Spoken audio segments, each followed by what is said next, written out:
ఇక్కడ ఉన్నారు ఈ కాంగ్రెస్ నాయకులు.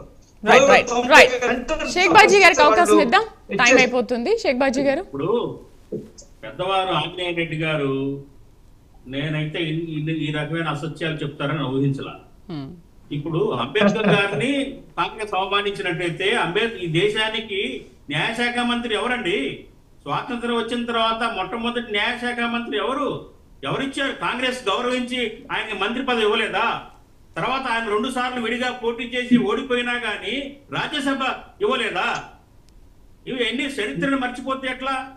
అంటే ఇప్పుడు ఆంజనేయ రెడ్డి గారు విధానం ఎలా ఉందంటే 2014 వీళ్ళు వచ్చిన తర్వాతే ఈ దేశ నిర్మాణం జరిగింది. కాంగ్రెస్ పార్టీ ఏమీ చేయలా.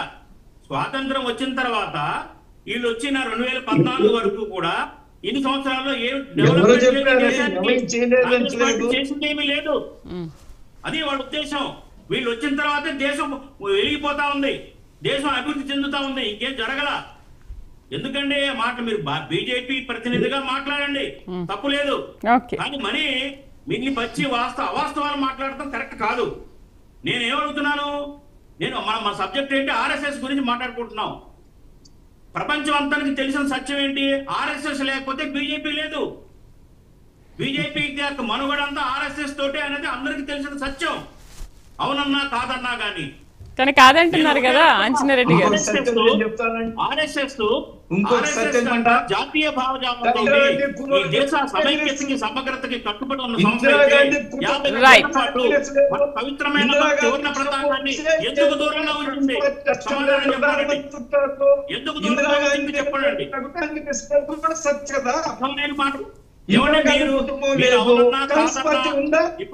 ఇప్పుడు అందరూ కావాలి, అన్ని మతాలు కావాలి అనే భావజాలం లేదు. మాకు ముస్లింస్ అక్కర్లేదు, క్రిస్టియన్స్ అక్కర్లేదు, వేరే జాతులు అక్కర్లేదు, హిందువులు ఓటుంటే చాలు మేము గెలిచేస్తాం అన్న భావజాలంతో వాళ్ళ బీజేపీ ఉంది. ఆర్ఎస్ఎస్ వత్తాసు తోటి సపోర్ట్ తోటి మనుగడ సాగిస్తుంది. ఇది ఫ్యాక్ట్. సార్ రామ్మోహన్ గారు, బీజేపీ అధికారంలోకి రావడానికి అసలు ఆర్ఎస్ఎస్ పాత్ర ఏమీ లేదంటారు. ఎందుకంటే ఇప్పుడు రెండు కూడా ఆర్ఎస్ఎస్ భావజాలాలు కానీ బీజేపీ భావజాలాలు కానీ ఒకటే కదా.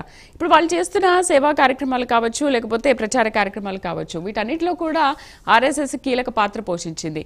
మరేంటి బీజేపీ 2014 నుంచి ఇప్పటి వరకు ఉండడానికి ఆర్ఎస్ఎస్ పాత్ర ఏమీ లేదు అని అంటారా? అంటే జనసంఘ అప్పుడు కూడా ఉంది కదా. మరి అప్పుడు బీజేపీ ఎందుకు అప్పుడు జనసంఘ అధికారానికి ఎందుకు రాలేదు? 2 సీట్లు 3 సీట్లకి ఎందుకు పరిమితం?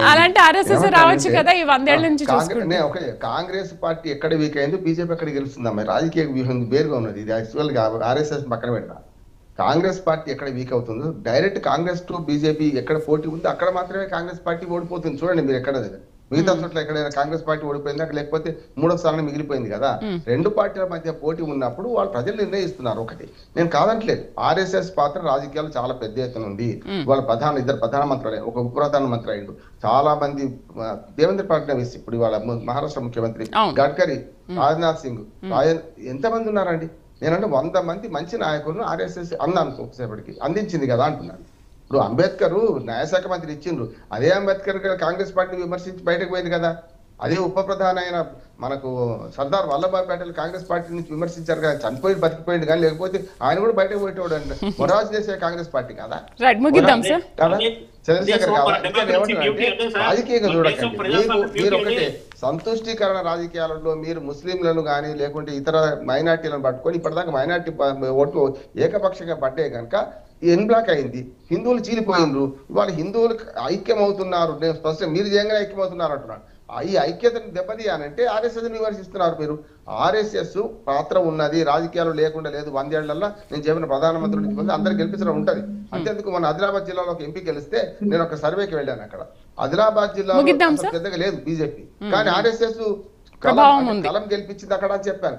ప్రజలను పోయి మమేకమైన సేవాభావం చేసి గెలిపించింది. అంటే 8 సీట్లు వాళ్ళ కాంగ్రెస్ పార్టీ బీజేపీ గెలవడానికి కారణం ఇవి ఉంటుంది. తప్పనిసరి ఆర్ఎస్ఎస్ ప్రభావం లేకుండా ఉండదంటలేదు.